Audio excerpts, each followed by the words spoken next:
After writing 2 transformational books myself and supporting many other beings to do the same, I've become enthralled by the deep and mysterious magic that's activated when we choose to say yes to ourselves and commit to the book writing journey. Of course, we want to inspire change and new perspectives in our readers, but the transformation that happens as an author, both throughout the writing process and by actually releasing your book into the world, is surprisingly potent. I know I've been blindsided in the most disruptive and delicious ways by some of the changes my books have brought into my life. Writing a book is like casting a spell. Although we can never be completely sure what's going to be unleashed during the process, we choose to do it anyway. This Unbound one is a heroic journey. Each book has the potential to be a magical portal, a doorway to a new world, both for you and your reader. Each book has a very specific medicine that it's here to share with us. And each book gives us the opportunity to alchemize the magnificent imperfection of our experience into gold. The truth is that anyone can write a book. We could all get a few thousand words down and put them together. But what fascinates me is what happens when we allow the book writing process to go deeper. When we say, fuck it, get naked and dive way down beneath the surface. Letting go of the shoulds and any need to be acceptable, sensible, or approved of. What fascinates me is what happens when we make ourselves fully available to being transformed by the very act of writing a book. This is Unbound Writing, and this is the process we'll be exploring together here in the Unbound Writers Club. I'm Nicola author and founder of the Unbound Press, and I help magical beings to write the transformational book they're really here to write at this time. I'm your guide here in the Unbound Writers Club, and the aim of this podcast is to help you to feel supported, encouraged, activated as you embark on your book writing journey. Whether you're a first-time author or have many books out in the world, my hope is that you will find something here to inspire you. Let's dive in.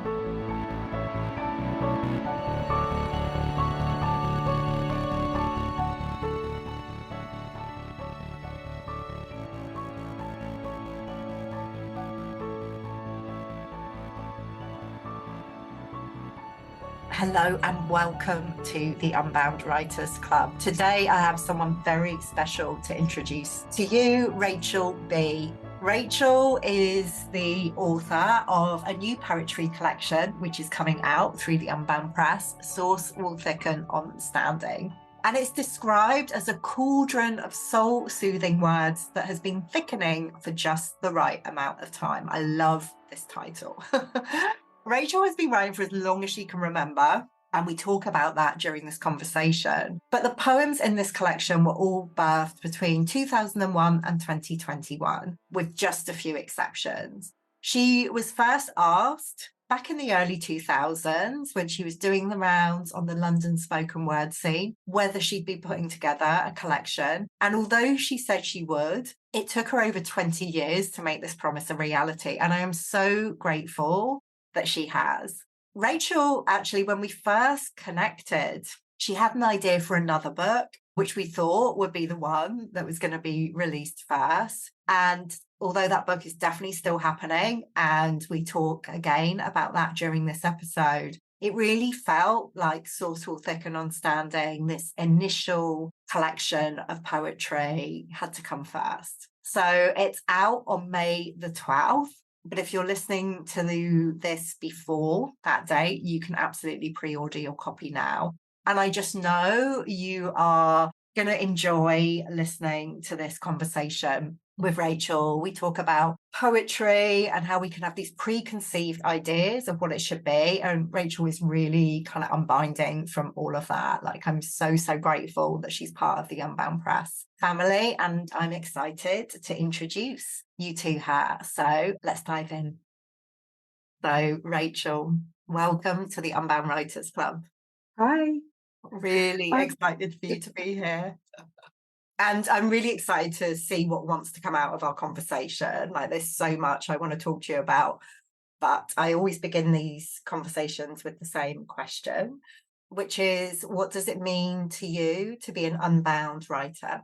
Um, you know what? I've really prepared for this question, and yet still, my bound self is like, "Oh, you've prepared. Say what you've prepared." And my unbound self is like, "Just see what happens." So, I think what it means to be an unbound writer is for me, it's like simply to put myself out there, like at all, especially thinking about when I first met you, it wasn't in the real world, was it? It was in the dreamscape, but maybe I'll come back to that. We need to tell that story. But yeah, and then so after that dream where I didn't know that was you, and then I think your form popped up, your invitation, and I thought, oh, I'll just fill it out and see. And I had this idea that I thought was so worthy that I'm still going to do. That's my second book, and I sent that. And then at the end of our first conversation, I was like, oh, by the way, I've got these other poems which I felt weren't that worthy and shouldn't be out there. Not shouldn't be out there, but just that ended up being this book, the first book, Sauce Will Thicken on Standing, and I guess that's kind of an unbound, not censoring myself. There you go. I always go all around the houses before I can come up with something a bit more succinct. Yeah, no, I get it. I love that, because sometimes we don't know what we want to say until we kind of talk our way around it. And I think that's part of kind of being unbound as well, just giving ourselves permission to talk our way through to make sense of our experience. And yeah, I loved it. I loved it when, like you say, we were talking about one book, which is going to happen. Like, I'm really excited about that one. And it's almost like this collection of poetry was like an afterthought. It's like, oh, yeah, well, I've got this as well. And I mean, when I read the poems in Sauce Will Thicken on Standing, I was like, oh my goodness, they definitely need to be out in the world. And can you tell us a little bit about them, Rachael, and your process of writing them? Oh, wow. That's a good question. I want to say the process changes, but actually, deep down, I know it doesn't really. So, like I said, the poems are from, I don't know if I've said this, the poems span 20 years. So, with a few outliers, one of which I wrote during the middle of an exam that stressed me out. So that was my version of doodling to get through it.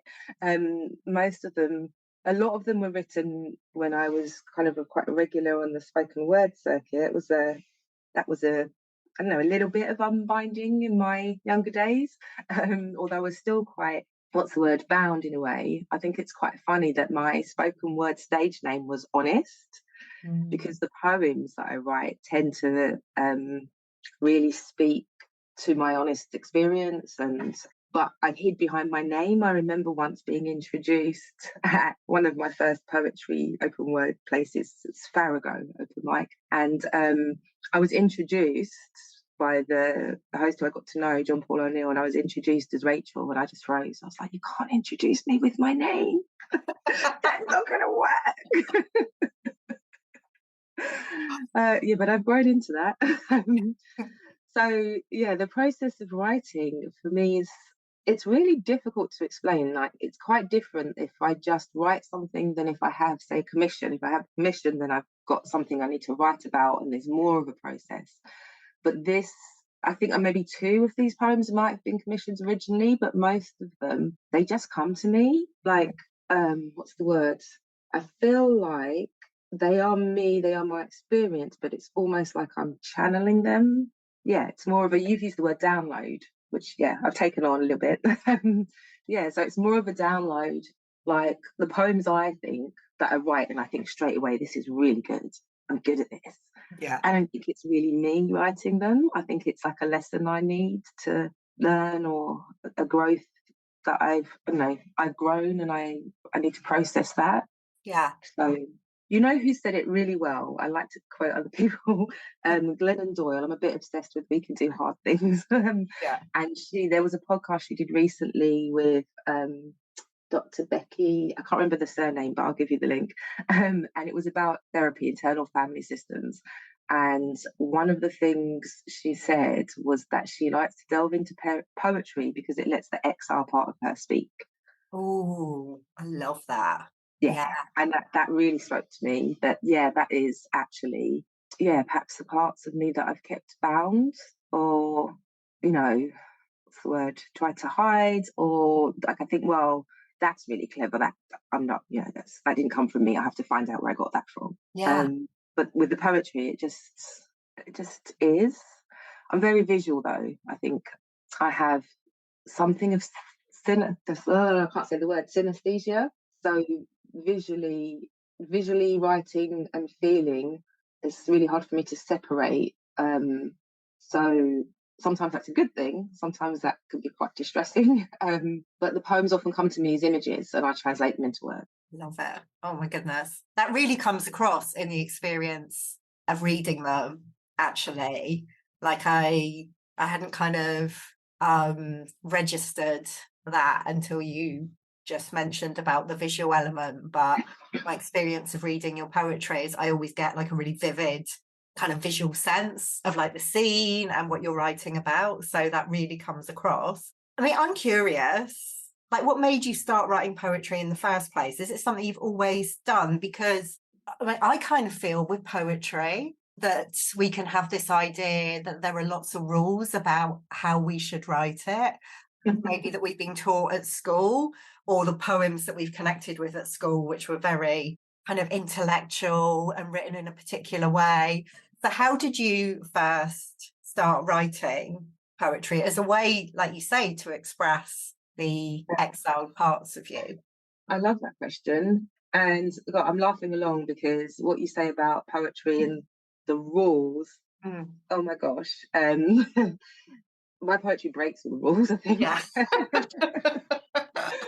I think every single one of them, I used to be told that, I could be a good writer if I just, followed the rules, did what I was told, etc., Oh, etc. Not that good at doing as I'm told generally.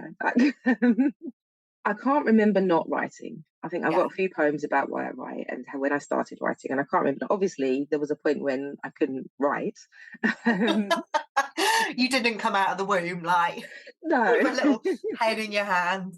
but for as long as I can remember, I've written. I like writing in rhyme, and I don't know whether that's just natural, whether I should blame Dr. Seuss for that. Mm. But not all of my poems rhyme. And interestingly enough, that's something my son said to me when he was about 5 or 6, maybe.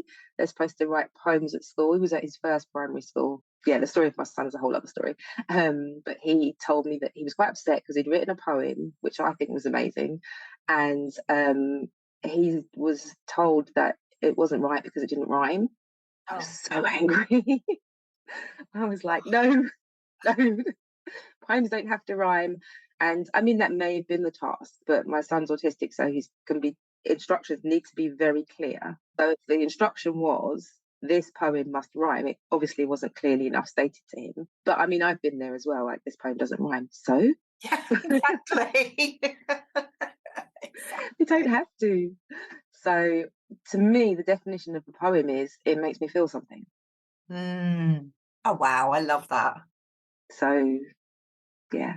What else? What else do you need? Like, Yeah. And I still haven't answered your question, have I? I think as a child, oh, so many things, but sometimes I found it hard to process my feelings, and so I would use words to try and make sense of the world. So I mean, I remember kind of having to do something I found really boring. So to make it entertaining, I'd literally write down everything that was happening. It's windy. I can hear a bird outside. I think it's an owl, but it's probably not an owl because why would there be an owl in the middle of the day? Um, and it's just like a stream of consciousness. And some of it was quite poetic. And then I remember getting at school, so I must have been about 7 or 8 because it was my second primary school.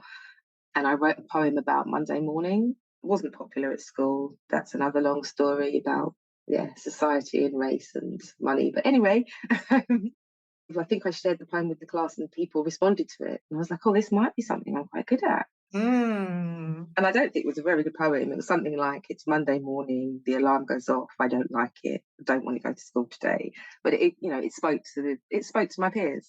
Yeah. And that's an answer to a question you may or may not have asked. Is that I like to write and read poetry that I find accessible. Yeah. So what you're saying about kind of the highbrow, super intellectual stuff, I like some of it I hate. Some of it I just don't understand. So, Yeah. sometimes I think I don't like it because I don't understand it. But when I write, I'm hoping that other people can, relate to it. So it needs to be accessible. Yeah, I know that not all the metaphors I use will be accessible to everyone, but yeah, I try to, what's the word? Keep it simple. Yeah.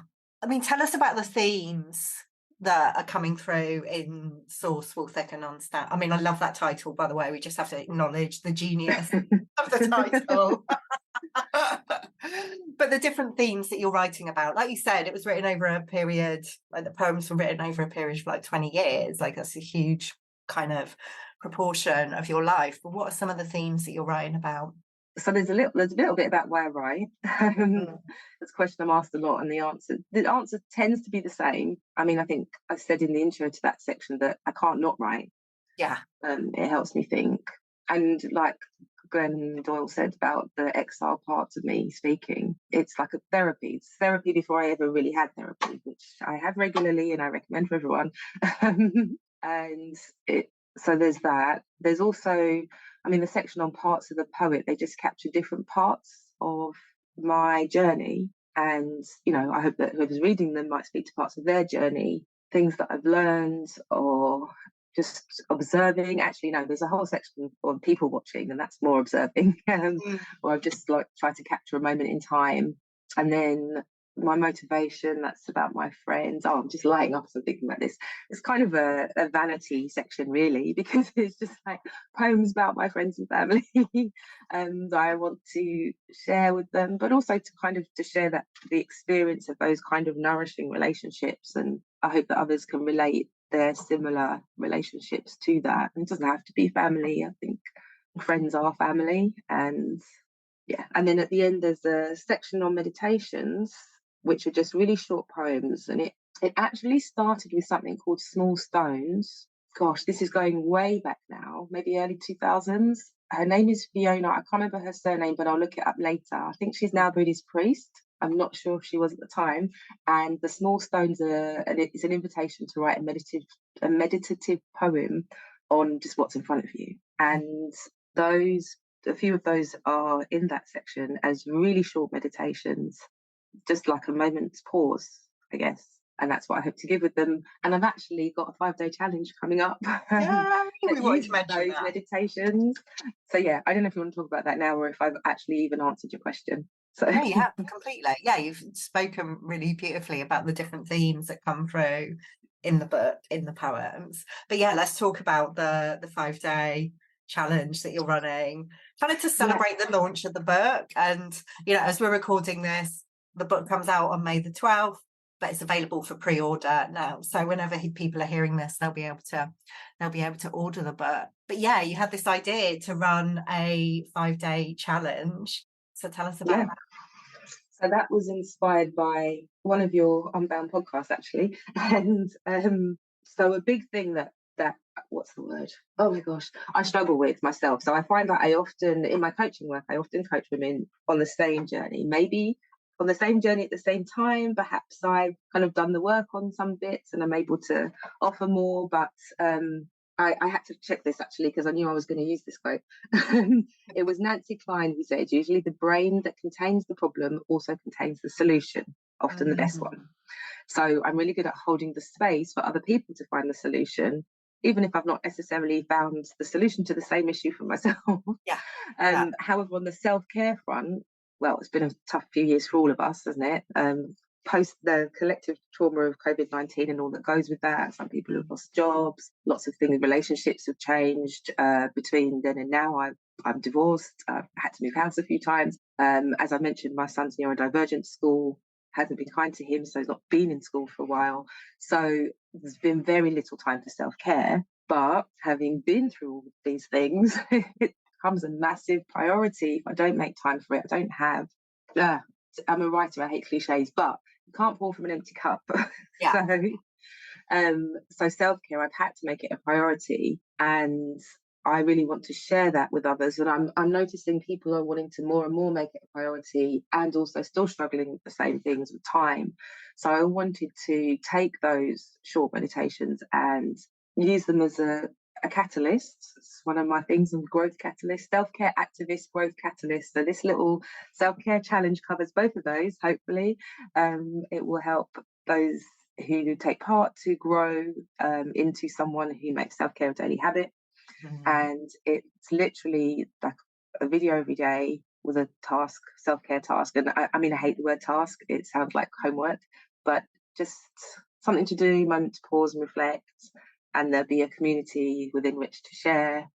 Yeah, and that's it. It's the bank holiday weekend. Sorry, there's so many bank holidays in May. I should be specific. Oh my goodness, there so are. So it's the spring bank holiday.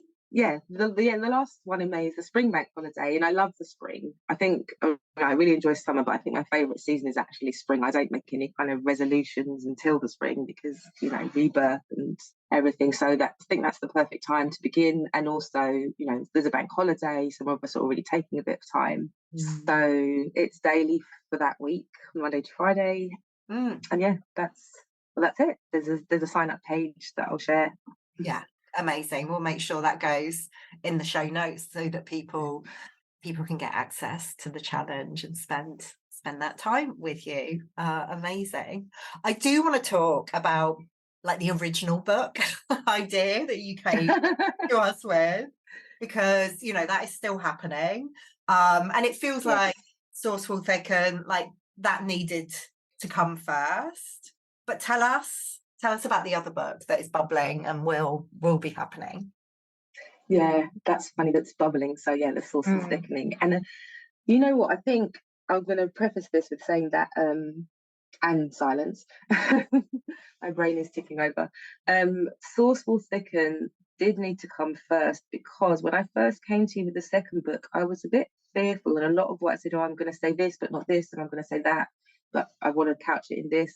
It was a very fear-based, and I still am a bit anxious about it, which will make sense as I explain it. But I think Sauce Will Thicken on standing, there was some of the unbinding in doing that, which I think I said to you at the time, I felt like I was unraveling. But the unbinding in doing that has given me more confidence to be more explicit about what the second book is about, which is, so the second book, the working title is From the Ashes. And the idea is that it is to empower women who've experienced emotional or physical abuse within intimate relationships, but also can be like family, work, just if it's had a negative impact, and especially impacted whether you trust yourself and changed the way you think, because these relationships can change the way you think. They mess up the neural pathways in your brain to such an extent that you can lose who you are. And I know I've done that more than once. You know, myself, I've been on these journeys, and it's a lot of work to rewire those pathways. It's a lot of work. And also, if these things happen more than once in different environments, then it can build those negative pathways. So you think you deal with one situation, one relationship, and then you think, okay, that's sorted, and then something happens and you think, oh, I didn't deal with that one. And yeah, so I've written a few poems about that as I've gone on my journey. And each of them, even when I haven't felt powerful myself, and I've long had an issue with the word powerful, but I'm getting over that. And they end with an empowering message. So, and I've shared those with people in support groups, and they have been really well received. People have said that it empowers them, because a lot of the stories are the same, sadly. Like the themes are the same. Some of the stories are so much the same. You wonder if these people are working from the same playbook or have the same damage, or so I wanted to give something back, basically. You know, the whole thing of like, once you've been through the fire, if you can go back with water, for those still in it. I'm still pretty close to it, but I want to share. Some of it will be my story, but I'd like to share the stories of other women to offer something, so it doesn't cost anything to be a part of it. I would like women to share their stories, and it can be anonymously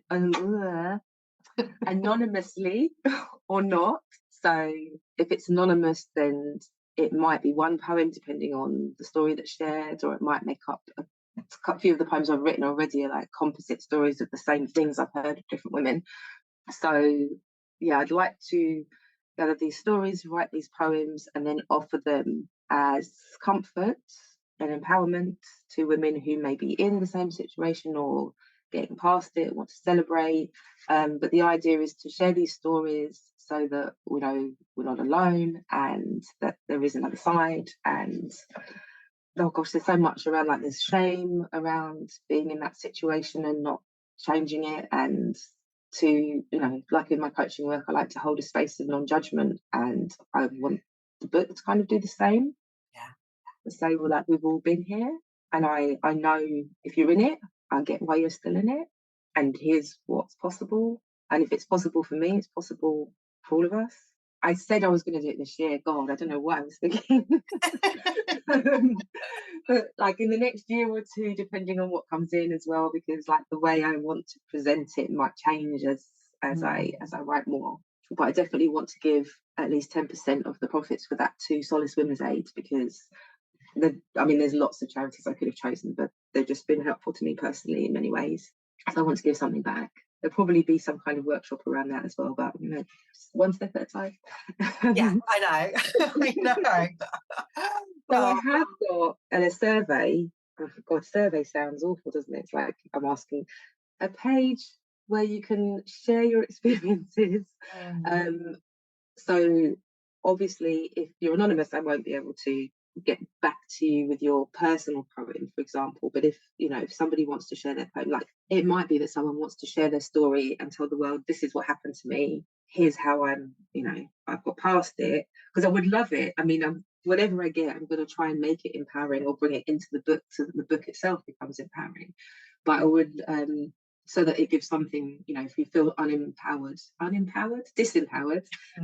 in the moment, then hopefully the poem that I write and then send back, if you're not anonymous, will help.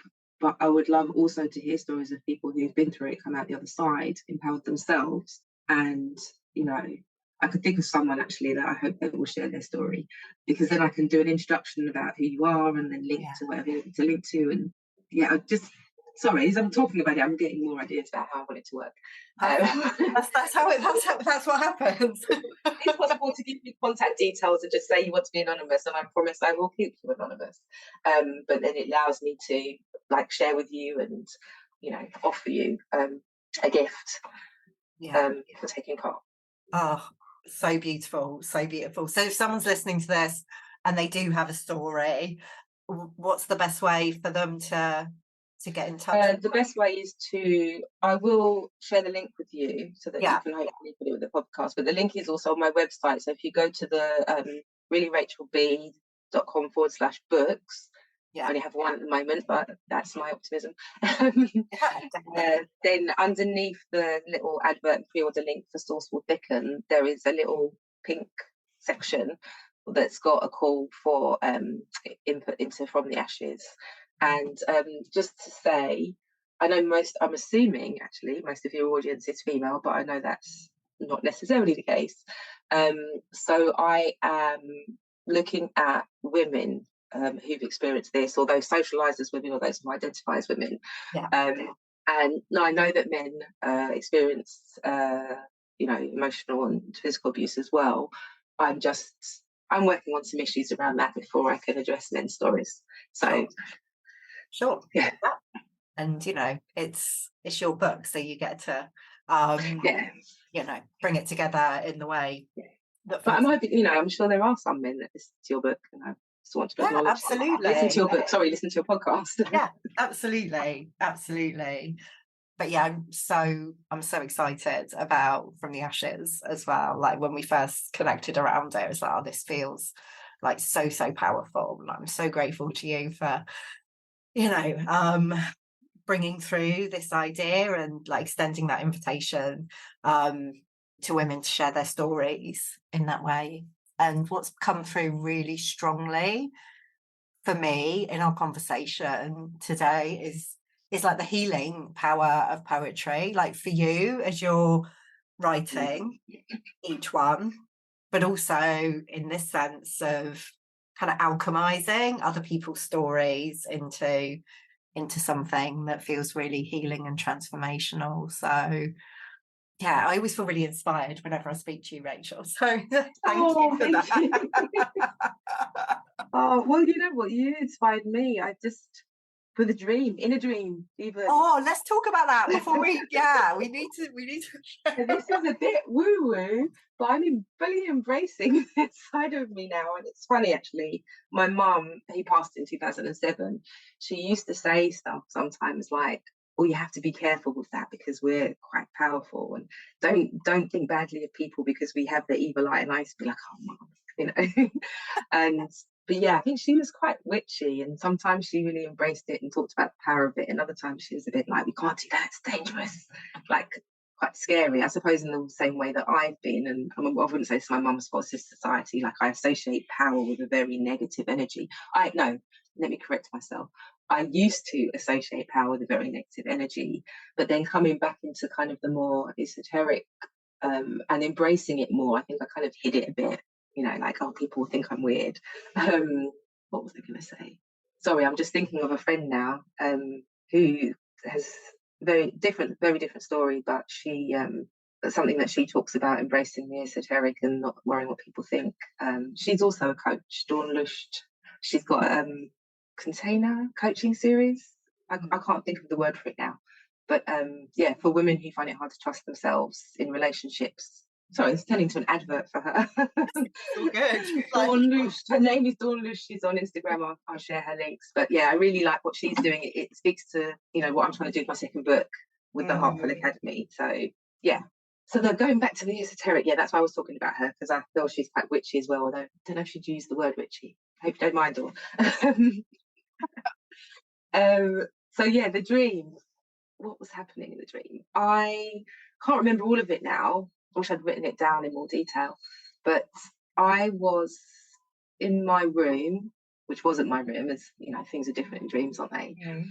And a woman came, and on the stage she was crone, and I was like, oh, who's this woman in my room? She's so beautiful. I think like beautiful, how I write it sometimes, as in the two separate words, and light, full of light. And she, who is you, but I didn't know that at the time. Oh no, didn't say anything. I just had like a feeling. And I said, are you here to tell me that I'm a witch? And it was like I was, I don't know, in an episode of Sabrina the Teenage Witch or something from when I was younger. It was, yeah, I felt quite young in this actually. I was probably an adult, but I felt like maybe a teenager or something. Like I was on the cusp of learning something. And you said something like, you don't need me to tell you that. Oh, I've just got massive chills then. And then I was like, so why are you here? And then I can't remember what your answer was, even if you spoke your answer, but it was something like, you'll see. And then I can't remember, there's other stuff happened, but I can't remember the rest of it. But then it wasn't long after that I saw kind of the invitation to share an idea. And then I was like, oh, you know what? I had this idea about this poem, and not this poem, sorry, the book From the Ashes. And I'd actually already recorded a few of the poems and put them on YouTube. Some of them are kind of hidden, but then I've unhidden them. And I thought, oh, let me just put it here. What's the worst that can happen? The worst that can happen is I won't get an answer. Things won't be any different. And now here we are. Exactly. And it all started with that dream. I love it. So magical. It was quite funny because I went to a local esoteric kind of witchy shop not long afterwards, and I felt kind of awkward, which I don't know why. I mean, I often feel awkward, doesn't necessarily show, but I went up to the woman who owned it and I said, I think I had a dream about you. And she looked at me and I thought, oh God, it wasn't you. So I had to kind of talk my way out of it. She was lovely though. I mean, sadly that shop's closed down now, but yeah. That was, and then I was like, oh no, it was you. Okay. Love it. Oh my goodness. Oh, thank you so much, Rachael, for being here in the Unbound Writers Club today, and for the work that you're doing. Obviously with Sauce Will Thicken, Understanding, and as we're saying, the book is out on May the 12th. And if you're listening to this before that, then you can pre-order the book, but also From the Ashes as well, and what that's going to become. I'm just so grateful that we're connected and that you followed those kind of threads of inspiration, and yeah, that you're allowing your poems to be shared with the world, because they're so beautiful and powerful. So thank you. Thank you. You did mention your website, actually, because we said, how can people get in touch with you? So I guess that's the best way for people to connect with you generally, whether they're interested in being part of From the Ashes or want to find out more about Sauce Will Thicken Understanding, just to head over to your website. Is that the best way? Yeah, that's probably the best way. My favourite social media platform is now Instagram. Yeah. It used to be Twitter, but I've gone off that. Still there though. And actually, anywhere I'm online, I'm really Rachael B. So I'm really Rachael B everywhere. There's another really Rachael B, but I'm Rachael, and she's Racher. We connected through our names. Love it. So yeah, even on LinkedIn, I'm still really Rachael B. So yeah, however you want to find me, that's the best way. Fantastic. We'll make sure all the links are in the show notes. Thank you so much, Rachael. And I'm really excited to see the magic that Sauce Will Thicken Understanding makes in the world, and then From the Ashes as well. Thank you. Thank you.